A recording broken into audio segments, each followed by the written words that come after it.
You got questions going out of your mind. Someone with answers, now that's hard to find. Like the what and the why and the how stuff works, or just where to go to avoid all the jerks. She's Gear Abby, Gear Abby, Gear Abby, advice that doesn't suck. Gear Abby.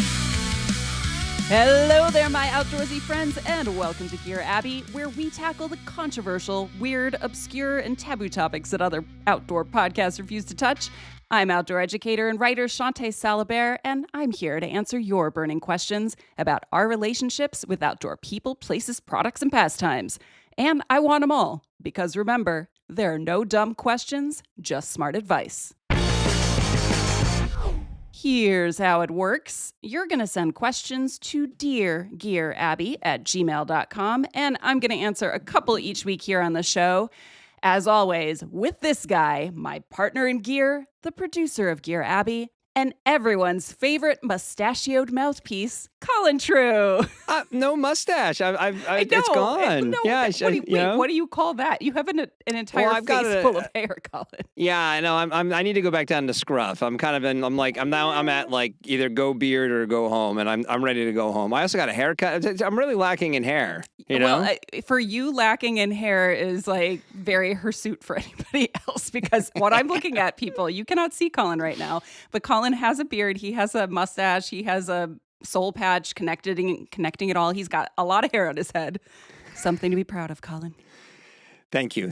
And I would like to say, as I'm proud with my hairpiece, I'm going to say to our listeners, I'd like to be proud of you if you could please send us, give us a written review on Apple Podcasts. If you could, rate the podcast on whatever podcast app you're listening to us on. And in fact, if you do leave us a written review and it shows up on Apple Podcasts and you take a screenshot of it and send it to deargearabby@gmail.com, what are we going to do, Shawnté? We're going to send you a sticker and maybe a Yes. haiku. I don't know. You send me a haiku. I send you a haiku. It's like a bespoke thing. You're getting poetry for nothing, really. Right? I'm paying the postage. So include your address if you do that so we can send you your stickers. Please and thank you. Oh my gosh. Colin, I have to say, speaking of mail, we get our emails all the time. And I got an email actually today. So people listening, this would have been last week for you. I got an email today, but people just keep telling me about the Only Marms. And today's was from a listener who sent an email with the subject line, news, Marmot Only fans, and then in parentheses, not a joke. That's great. They signed off Marmot Madam, which I love. And they said at the end of the email, I hope this brings a little sunshine and fluff to your day. Oh my God. Which it did. I love it. I am riding the Marmot OnlyFans high. Like this, you're never going to bring me down from this. Anything, like the world is imploding, but I am riding this fluffy little high. I want to know when this flips and now you become like your enthusiasm for marmots becomes deemed too much and people think that you're more of a threat to the marmots than a help to the marmots. You know, That's true. Like that's the way these things tend to go in society these days, right? I got to ride that line like very carefully. Right. Well, in other animal news / not news, just me. As you know, Colin, because I'm actually supposed to be in the Sierra right now. I am going backpacking this weekend, and I was so excited because Bear Vault has a new bear canister. It's the BV1. And I have one. They sent me one to try out, and I am super stoked. This thing is like the biggest innovation in bear proofing, which sounds like such a dorky thing to say. It doesn't sound like it. It is the dorky thing to say, yes. Okay. All right. Thanks. Anyways, sir, whatever. Let the bear eat your food. This thing is like a shape-shifting bear canister, and it sort of screws down to make it smaller in your pack, and then you unscrew it, and it's got even more volume, but it's lighter than the classic BV 450, which is their like weekend model. Anyway, it has a cool divider in it. I had it all packed up. I've got like Saturday's food on one side, Sunday's on the other. And then I looked, and Sequoia, Kings Canyon, and Yosemite are 3 Sierra National Parks. None of them approved this canister yet, so I can't take it with me. I'm so mad. What do you mean they haven't approved it? There's a list. So if you go backpacking one of those parks, they have a list on their website of the approved bear-proof storage, and this is not on there. And apparently, anecdotally, rangers don't like it. And I think it's user error, not that the company did anything wrong, because Bear Vault is amazing. The canister is amazing, but I think rangers just assume 90% of the people out there are dumb and don't know how to use these things. But, okay, wait. What is... My mind is like, it's not a recommendation, it's an approved list. And dude. what is the recourse if they are caught using an unapproved bear canister? And who's fucking checking? Like, who's like, the hey, rangers, they'll escort you they'll escort you off the trail. I have watched it. Yes, dude. This is now, I'm going to go full, I'm pivoting right. All right. This is a government overreach. Give me a fucking break. There's something called, you know what it's called? Natural consequences. If they don't like the bear vault and they think it's going to, or this particular model of a bear vault, and they're like, we don't believe it's effective. Okay, but you deserve the ability to use this. And then if a bear gets into your shit, go, well, I guess they were right. You know what I mean? Like, what are we doing? No food for you. Are you I serious? know. Well, it's to protect the bears, Colin. It's not for us. It's just bears are fine. Whatever. They're bears. Listen, I think this. If y'all do not know this, look it up. The BV1. It is such a cool design. It's so much easier to open and close. And maybe this can only use it in certain places apparently. Yeah. only with use it in with that the park dumb in bears. Kansas where there are no bears. That's right. You can use this in Southern Illinois and Florida. Although I feel like the gators could probably mouth on it, you know? They could. No, I'm not. Oh, wait, so you're headed to the Sierra? I am. I know. It's shocking. Where's that located? Oh, just you wait. I'll tell you soon. It's going to come up more than once in this episode, I think. What state's it in? I don't know. We'll find out, won't we, Colin?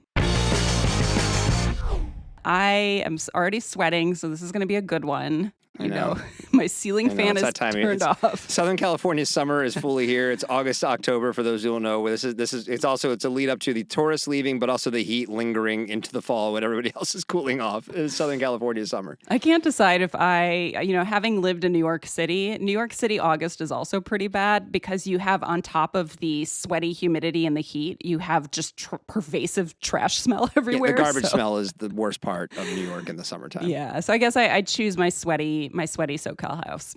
Hell yeah. Hell yeah. Speaking of hell yeah, I'm ready. Are you ready? I'm ready. Let's go. You ready for the first question? Yes.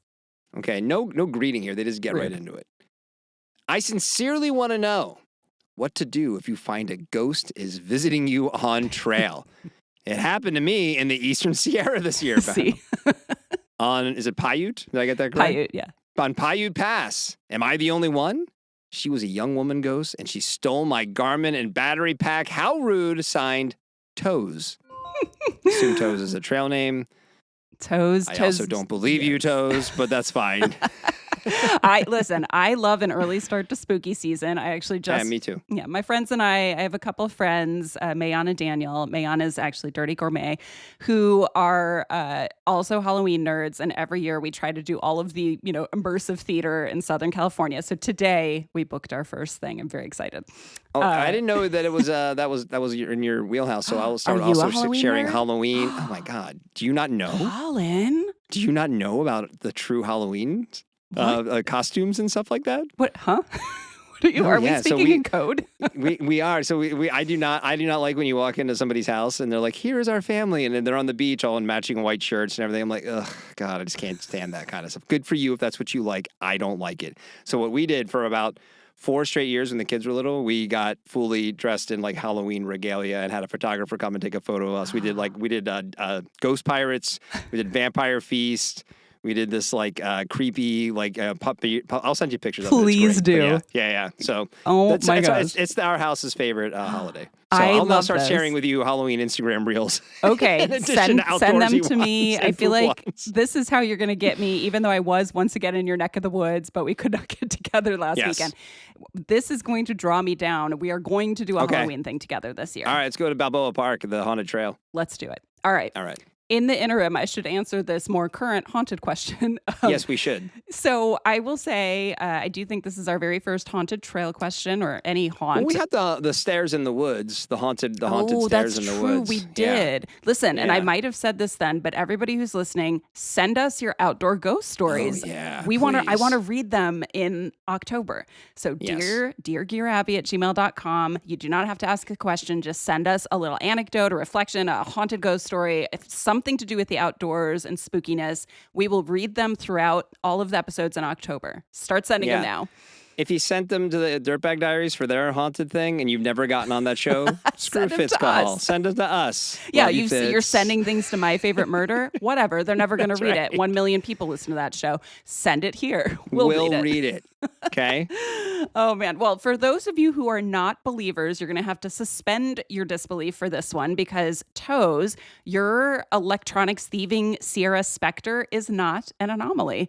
So we know sightings of ghostly things in the outdoors are actually pretty common. But I have a pretty specific instance that relates to Toe's story here. And it is set in also Southern Sierra in California. Oh, yeah. You asked where the Sierra California. is. It's in That's California. right. That's where it is. California. Yeah. So there is a story that reminded me so much of what you said, Toes, and we're going to see if they're connected. But so basically, traveling down to the Southern Sierra, we're going to go to the Golden Trout Wilderness to a place that's known as Lewis Stringer. And a stringer in Sierra speak is a very thin kind of meadow with a waterway through it. So Lewis Stringer, it's on the Kern Plateau. It's kind of just due south of Mount Langley, pretty close to the PCT down there. So back in the day, and in some areas of the Sierra, people still do this, but it was big grazing area. People would bring their sheep up there, just filthy with ungulates. And there was a sheep herder, a guy named Sam Lewis, and he would take his wife up there. And of course, in any of the stories I've seen, they do not name the wife because women don't have names in the old times.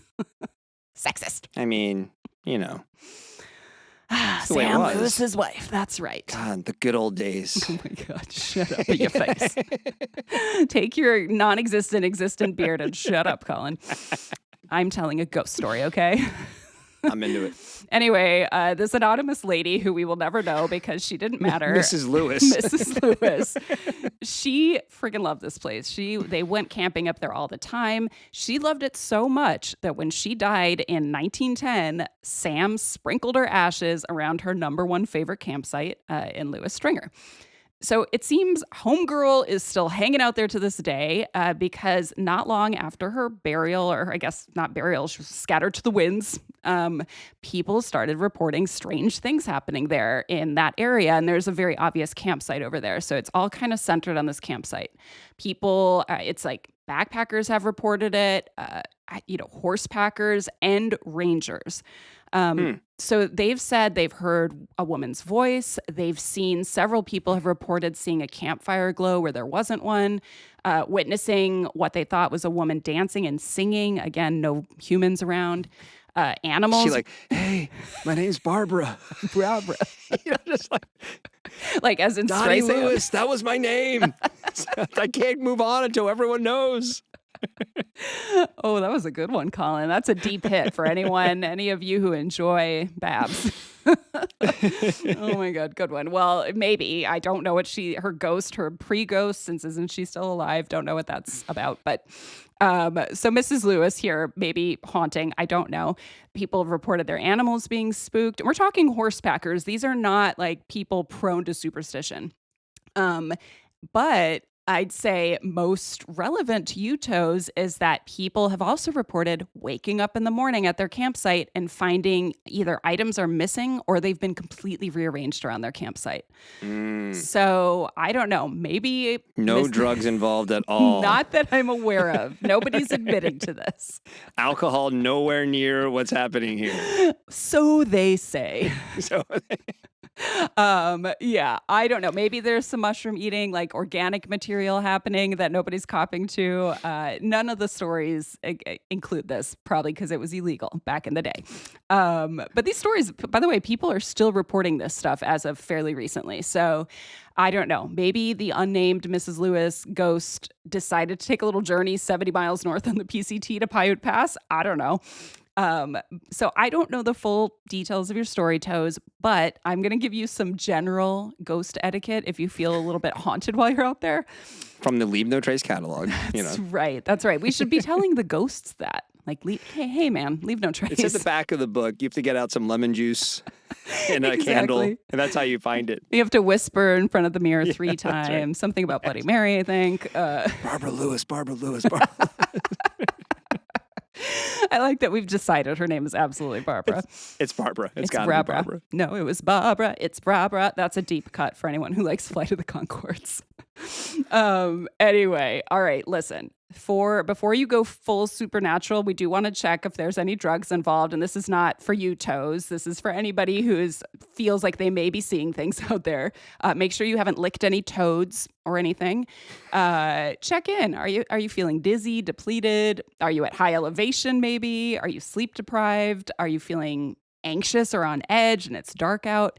It is surprisingly easy for our brains to just play tricks on us when our bodies are not in their normal state. We're not at our best. Yeah, what is the elevation at Paiute Pass? Paiute, I want to say it's probably 9, 10. That's high enough. Somewhere up there. Maybe 10, actually. Yeah. Yeah, that's pretty high. Yeah, it is. Yeah, exactly. It's high enough to hallucinate, okay? Yeah, right. Not saying you were, Toes, because I believe you. But for the rest of you, if you think maybe it's something internal, take some electrolytes, have a little rest, have a little snacky snack. Yeah. See if you're still being haunted after that. And if Casper is still hanging around, or Barbara, the first thing you want to do, and this is just common ghost knowledge, okay? You want to talk out loud directly to your companion, your little spectral buddy. Yeah, that's right. Colin is over here just shaking his head. You have nothing to say right now, Colin. You be quiet. I want people to send us their ghost stories. We can't have a naysayer. I really do. Okay, thank you. So you, Colin, anybody, you're going to speak out loud to your little outdoorsy ghost pal, even if you don't see anything, kind of like you might talk to a bear. So, like, instead of ignoring, you just want to acknowledge, don't want them to get cranky. Hey, ghost. Exactly. Yes. I'm going to say, like, whenever I feel a weird vibe, I'm not going to lie, I absolutely will talk out loud. I'll be like, hey, ghosty ghost. Yeah. Exactly. Like, hey. I was on the trail the other morning. It was a morning, and I'm like, there's lots of coyotes around because, of course, there is where we live. But I'm just like, I was on kind of a trail, it's a little overgrown. I'm like, hey, go on, coyotes, go on out of here. Just like, hopefully I don't know if they care, but like, I just felt better doing it. Yeah. I do too. I do that all the time, whether usually I think it's probably an animal or something, but every once in a while I'm like, I feel like the energy is a little off. There might be something non-human, non-animal out here. Or you turn the corner and it's just a person walking their dog. You're like, oh, hello. Oh, hi. Yes, I am the insane person you heard yelling earlier. That was me. Reminds me about the time I was on the Colorado Trail and I turned a corner and this large animal creature started barreling toward me. And I for a second, I was like, Yeti. That is absolutely a Bigfoot.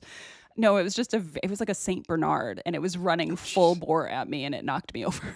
And then it licked me. I was like, leash your dogs, people. Yeah, please. Anyway, but yeah, talk to it. Hey, this is a great spot. Hey, I love it too. I'm just going to hang out here for a little while. I'll be gone in the morning. Hope that's okay. Please don't bother my stuff. You don't have any use for a Garmin. You're a ghost. So, if you do see something, just like a bear, don't make eye contact. You don't need to really engage that deeply in some sort of supernatural stare down. Not good ghost etiquette. So avert your gaze while you talk to this ethereal being. A common thing that comes up in a lot of outdoor haunt situations is that the otherworldly being isn't necessarily evil, but they're just curious. They're like, what's up? I'm in this liminal state. What are you doing here? You don't look as liminal as I do. You're not transparent, whatever. They might be sad. They might be wistful. Maybe Barbara Lewis is just like, I want you to enjoy this as I enjoy it. Sing with me. Sing the song of my people from I don't know. Maybe she is curious about your modern technology, Toes. I'm not sure what Barbara is up to these days besides haunting. If the spirit seems a little less than benevolent and you're just feeling really off about the whole thing, treat it just like you would if you felt that way around a human or an animal where you felt that way, and just get out of the situation and go elsewhere. Are you implying that possession is real? Like, why? I don't know, Colin. The Venn diagram of what I know and what I don't know, there's that big gap in the middle of the things I don't know that I don't know. That's fair. We're going to put this in there. Just move on down the trail. That's right. Move on down as the Jeffersons. Or I guess that's moving on up. But you move wherever you want, just not there. And I'd say, Toes, next time you go to Paiute Pass, keep your valuables zipped up inside your pack and maybe keep an eye out for your missing Garmin and battery pack. Because I bet Barbara realized with no solid hands at least, that she's got nothing to do with these things. So I bet she left them there for you. So maybe go back and have a look. I don't know. She's zipping around as a ghost, like just covering crazy miles and tracking it. Actually, Toes just wrote back and said, turns out they were using a BV1 bear canister, and it was a bear that got in there unapproved, the bear and got the Garmin. That's what it was. Wasn't That's right. I also keep all my electronics in my brand new bear canister. It's very secure. I love a callback. I love a callback. You are whip smart, Colin. I just want to give you a little praise. I don't know if when you shaved off some of the mustache, but not all of it, because I Some still intelligence see return. some intelligence return. It wasn't, it wasn't all. It's like when you, when all the blood goes to your stomach when you're digesting.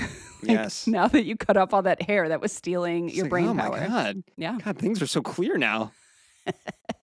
Oh man, we'll see. Let's see. Maybe we can make something else clear, like this next question. Okay, next question. Here we go. Dear Gear Abby and Colin. That was Aw, nice of I them. like it when people include you. Yeah, thank you. Thanks for keeping me occupied during my long commute every week. You two are a riot. Well, yeah, we are. All right, you know how to get on the show. Tell us Send more more. emails like this, please. After months of listening, I think I finally have a decent question for you. I'm sorry it's not about pooping. Well, I think we should just stop right there. You're out. Bye-bye. Buttered me up at the beginning of the email, and then it's not about pooping. I just finished the Ken Burns documentary series on the national parks, which I highly recommend. It made me wonder what non-documentary films and TV shows have the parks shown up in. Ooh, thanks. Signed, Jenny. First of all, Jenny, thank you for taking us to work with you. I Heck appreciate that. Yeah, we like that. As long as we don't have to do the work with you. Also, by the way, to everybody listening, we just answer the questions you send. I do not have a poop fetish. I don't want to answer poop questions every week. I just want to demystify things, Colin. You sure about that? I'm sure about that. Okay, listen. Anyways, whatever. Speaking of the questions you send, I will say I was kind of convinced with this one that not a lot of actual filmmaking has been done in national parks because of the constraints of, wilderness regulations, special use permits. It's got to be pretty expensive to do a lot of like big budget filming out there. But I was wrong. There's actually quite a lot of films that have been filmed inside parts of the national parks. So since we're talking about a certain mountain range we love so much called the Sierra, you may have heard of it. Yeah. It's in the great state of California. I've heard of it. Yeah. I know it. Once in a while. Once a week, maybe you've heard of it. Maybe on this podcast Maybe occasionally. here. That's right. So let's just start with Yosemite because it's the big one. So Captain Kirk, or his stunt double, was really climbing on El Cap in Star Trek 5. That's a big one right there. That's right. The final frontier was El Capitan. It was Captain Kirk setting a speed record. Very impressive. Monty Python and the Holy Grail and Maverick also did some filming in the park, believe it or not. What part of Holy Grail was filmed in Yosemite? Oh, that man. felt like that was built like on the same 3 parcels of land in England. You know what I mean? Like no, there's I was, part of it. I think they did a couple days, like a couple different spots. way. I should have written it down when I found it. I'm going to dig into that You one. dig into that while I continue answering this question. Indiana Jones, by the way, rides the rapids on the Tuolumne River, but I think it's just outside of the park. And that's Temple of Doom. Okay. So Steven Spielberg, we speaking of, he is a big Redwoods fan. He lives up that way. He loves NorCal, or I guess Central Cal. But he filmed parts of The Lost World and E.T. in Redwoods National Park, which is also technically state park. So it's, whatever. We're going to count Return of this the one. Jedi, George Lucas did some filming. I don't know if that was in the state park as well, but it was in that same area. So maybe. Oh, yeah. You know what? I'm thinking of George Lucas. Yeah. He's who lives up there. He's got Skywalker Ranch. But maybe that's right. Spielberg also lives lives up. I don't know where Might he be. lives. I'm sure he goes there to see his pal George every once in a while. I bet they hang out a lot. Yeah. I'm sure. Well, for moving further south, we're going to stay in California because we've got some pretty cool stuff here. I don't know if you knew that. Death Valley provided multiple otherworldly settings for at least 2 of the Star Wars films, speaking of George Lucas, including the original. And they filmed in some pretty iconic spots in the park, which makes me want to go back and watch the movies. Dante's View is one of them. That's a big viewpoint that overlooks the Badwater and everything. And then Artist's Palette, which is this really cool, you could drive a little road that goes past it, very colorful. So those were, I think, stand-ins for Tatooine. And then if we're going to stay out west, which we are, We'll leave California, sadly, but we are going to go to Utah, which has also had a ton of filming. That was what I've thought of first. Yeah, it's popped up in a ton. So we're gonna Indy, my childhood crush, Harrison Ford, another Indiana Jones movie, The Last Crusade. They filmed some stuff in Arches. I think the opening sequence was filmed there. Again, I must go back and watch it. I have it on DVD. I have the whole trilogy. This is the trilogy I love, Colin. Yeah, we don't acknowledge the last 2 movies. No, we don't. Yeah, the fifth one was okay. I couldn't get Crystal past the Skull. We opening. can't ever talk about again. I don't know. I was worried about the CGI, like young Harrison. Yeah, I kind of liked it. I think that worry was deserved. Listen, I had a poster hanging. You know how people had posters in their youth of like, I don't know, maybe now it's Harry Styles or whatever, whoever the youth like. I had an Indiana Jones and the Temple of Doom poster above my bed in Good college. for you. Good. Thank you. That's a good one. Thank you. So Last Crusade filmed in Arches. Thelma and Louise also did some filming at Arches and Canyonlands. But that scene where it looks like they're flying over the Grand Canyon, their big finale, like, woohoo, here we go off the cliff. Not that. It was actually, I think, over by maybe Lost Horse State Park or something. But it was not the Grand Canyon. But it was Utah. Rocky IV did some filming at Grand Teton. Into the Wild filmed in Denali. Forrest Gump actually did some running at Glacier National Park. Good job. And the opening sequence of The Shining was filmed at Glacier when they're kind of flying into the Overlook Hotel. I think that's Oregon. Nope. No, the I opening think that's on Mount Hood. sequence. The openings. No, listen. Oh, the plane shot. The opening sequence is flying into Glacier, but Oregon. Then they end up at filming the exteriors on Hood, right? Right, exactly. Yeah. That was one of the big things, so that this week and hopefully by next week the fires will have quieted down, but there's wildfire that's like, in the vicinity of Mount Hood, so everybody is freaking out about the actual hotel over there. From what I read, it's far enough away that it's not actually in danger. But I don't know if you knew this, the interior of the Overlook Hotel in The Shining was based on the Ahwahnee in Yosemite. Yes. Yeah. Which is a beautiful hotel. Lodge. We'll call it, it's a Grand National Park Lodge, whatever. Anyway, I kind of feel bad for the rest of the country because we do kind of Bogart movie magic out west. But honorable mention, I'm going to give it to our Acadia in Maine, where parts of Cider House Rules were filmed. Acadia rules. I still haven't been there. You've been there. Oh, yeah. Acadia is awesome. I feel like maybe we talked about this. Probably we did. What do you like about it? It's like, rugged mountainy terrain on the ocean. It's beautiful. And it's Maine. It looks very much like Maine. And then you have Bar Harbor and Southwest Harbor and these great little towns. It's just great. I loved it. It's just, and then there's trails and I don't know, it's just very quaint and beautiful and wonderful. Okay. All right. Acadia. Free publicity for you, even though you're not in California. I have to say, I'm sorry that we're not talking about parks in New Zealand because I know you would like to yell at me again for not watching a certain something, but save it for later. We will for our Halloween trip.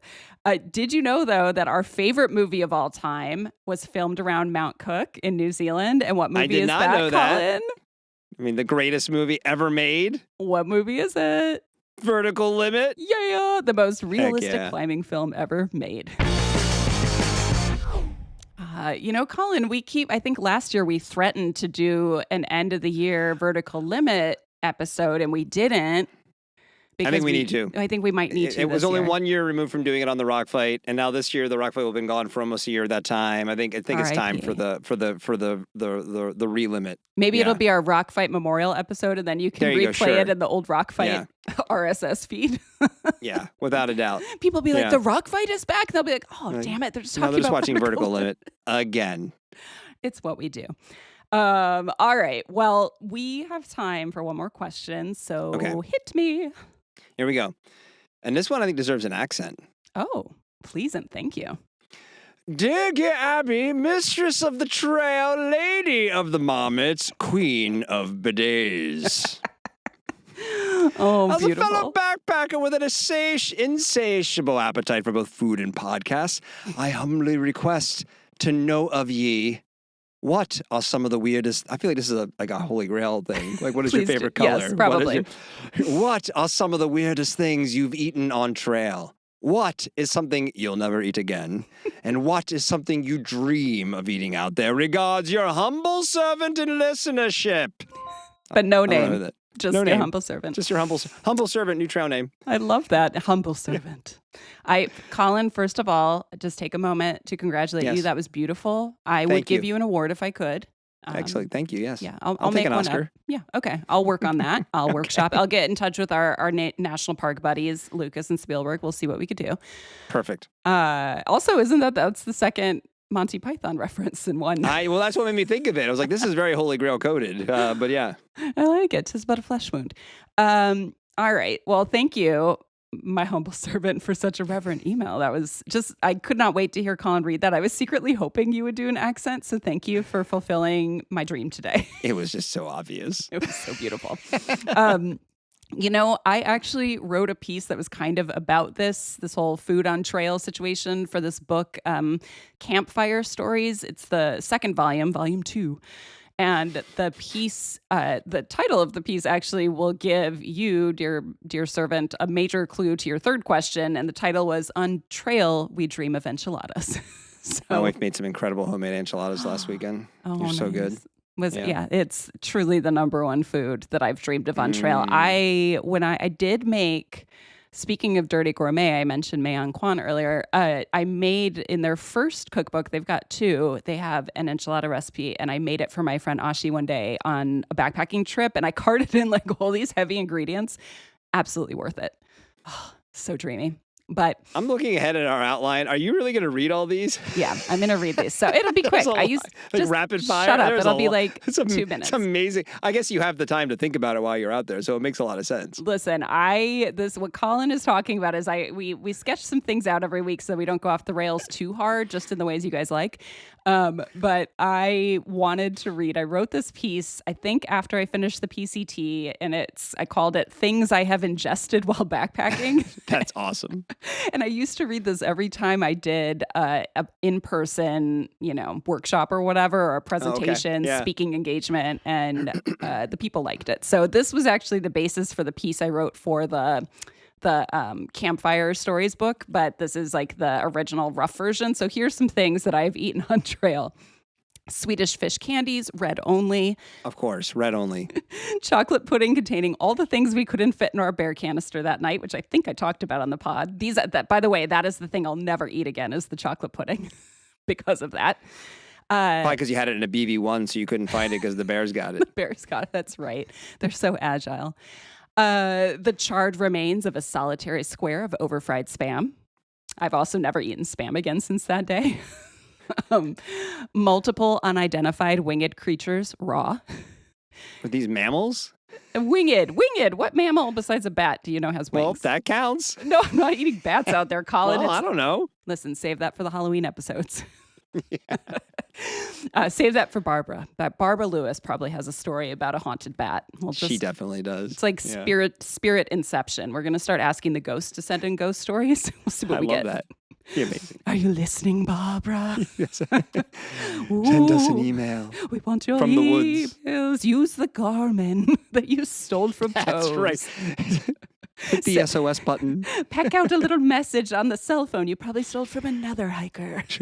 Search and rescue. Are you injured? No, but get a message to Gear Abby. Dear Gear Abby at gmail.com. All right. Crushed Pringles with a slight residue of crushed dreams. If you know, you know. Occasional cat hairs. This is when I had a cat. Somehow pieces of her, just fur, ended up in my food. Half a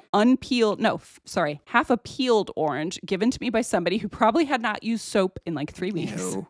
Really, goes back to our norovirus episode. That's all I could think of. Thanks for bringing that up again. You're welcome. This is your Halloween episode. The things that scare Colin. An industrial container of refried bean flakes as marketed towards doomsday survivalists, separated into 1.5 cup servings and topped with powdered cheddar cheese, wetted with tears of joy. I bet it was delicious. It's so delicious. I still make it to this day. Several packets of berry-flavored Gushers candies, which I thought went extinct in the 90s, but resurfaced in the hiker buckets at Muir Trail Ranch. I was so excited. Payday candy bars, breakfast only. Also, Underrated. I know. Also from the Muir Trail Ranch buckets. Starbucks Via packets straight. You just shoot them. It's like a shooter in the morning. You get real excited. There you go. Forest fire smoke, less exciting. Strawberry shortcake made with fresh strawberries that was hauled in by some other sucker. It was so wonderful. Occasional Mountain House meals, despite the knowledge that I will fart dinner smells for about 24 hours afterwards. High quality Humboldt weed. Thank you to the Ray Lakes Loop hikers who gave me that. You ate it? Well, no, I suppose that this is a list of things I've ingested. Ingested. Colin, okay. Well, that's still, I don't know if I'd call that ingesting. I guess it could. Inhaling. Whatever. I probably ingested some of it. I don't know. Tuna packets sprinkled with taco mix and guilt. Guilt. That sounds great. The guilt was the heavy seasoning. Ramen with unintentional dirt sprinkles. Also seasoning. Chewy Japanese candies pressed into my hunger-stricken palm by concerned weekend hikers. I was very hungry at that point. Small bits of fingernail on accident. Water from the South Fork Kern River flavored with the essence of cow shit and cigarettes. And ask anybody else who's drunk from that source on the PCT and they will agree with me. That's exactly how it tastes. Call this the Kern. It's the delicious Kern, so crystal clear. Something I found at the bottom of my bear canister that might have been chocolate or might have been a small bit of dried mud. Who knows? Idahoan mashed potatoes topped with Cheetos. Idahoan mashed potatoes topped with Fritos. Cheetos topped with Fritos. Real grab bag. I think Fritos wins that with potatoes. I got to feel like the No, they're both good. Cheetos, listen. Cheetos on instant mashed potatoes, shockingly delicious. Okay. Better than the Fritos, I think. Plus, it's texture. You want texture out there. Fair. Anyway, my favorite thing I think I ate on the PCT was a gourmet quesadilla, and I'm using gourmet. We're giving a lot of credence here. We get a lot of latitude to gourmet. Conjured from sun-melted Kraft Singles, canned chicken, and stale tortillas. It's a real delicacy. Small bits of that stupid paper they wrap around ginger chews. Again, if you know, you know. Beano, ingested a lot of Beano. And apple cider. After Mountain House meals. Yeah, I probably should have done it before. Yeah. Apple cider mixed with whiskey, mixed with exhaustion to top it all off. There you go. So yeah, I'll let you, dear listener, what was it again? You're my humble servant. I will let you decide which of those were weird. But yeah, that's what I got, guys. Colin, have you ever eaten anything weird on all the backpacking trips you've never done? No. Okay. No, pretty. I take pretty my length of trip seriously, and the food I'm going to eat seriously, and make sure that I time it. I think this is why a long backpacking trip might be hard for me. I don't know, like the idea of like getting to that point where you're like, is that chocolate or mud? I don't care. I'm that hungry. Oof, that's I'm not sure I'm ready to be faced with that decision. You know, extra minerals.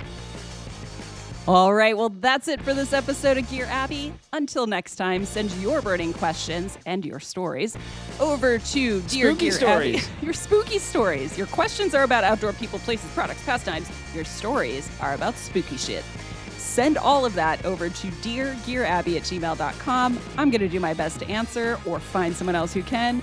And of course, like Colin said, head over to your podcast listening service of choice, subscribe, rate 5 stars, and review with a haiku, and make my day and get a sticker. Follow us on Instagram over at Gear Abby Pod.